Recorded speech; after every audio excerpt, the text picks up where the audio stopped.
Hey guys, I'm Kiara Buie and I'm a part of the 2025 REU cohort for the DISL program this year. I am an REU student in Dr. Smee and Belgrad's lab where we focus on oyster restoration, and here's my day in the life as a REU researcher. My day-to-day tasks can vary. However, when I'm scheduled to take care of the oysters in the hatchery, there, I drain out the water in the big runs where we keep baby oysters in their cylindrical silos, and I hose down the entire run and give the baby oysters and sometimes the crab a little bath. I do this so that the mud that builds up and accumulates in our runs and silos can be cleaned out, and so that the baby oysters don't suffocate. Another one of my daily, weekly tasks is checking on the crab traps we have here at our dock. Here, I pull up the cages and check if there's crabs present, and sometimes even have to rebait them with fish so that it can attract more crabs that can be used in future experiments. If there are crabs in the traps, then they are put into a bucket and taken over into our mesochasms tanks and are put in cages. Finally, one of my most frequent tasks up to date is checking on my experimental bins that contains oysters and predatory snails.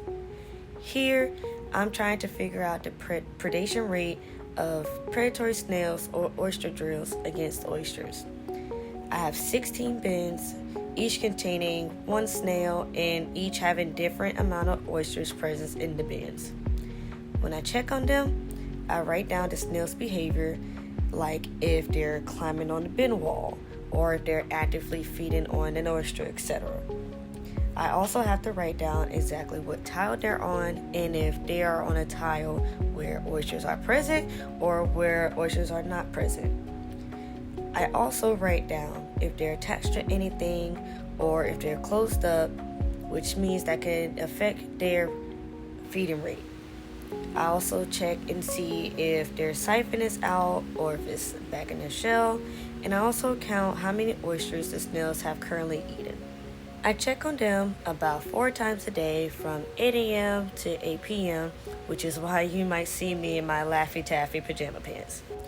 Before and after each trial with the oysters and the drills, I take the YSI of the water that I use in my experimental bins and the tank that holds our snails that we're not currently using for experiments. Here, I test for the salinity, the temperature, and the amount of dissolved oxygen for just research purposes. And that is the day of my life as an REU researcher. Thank you.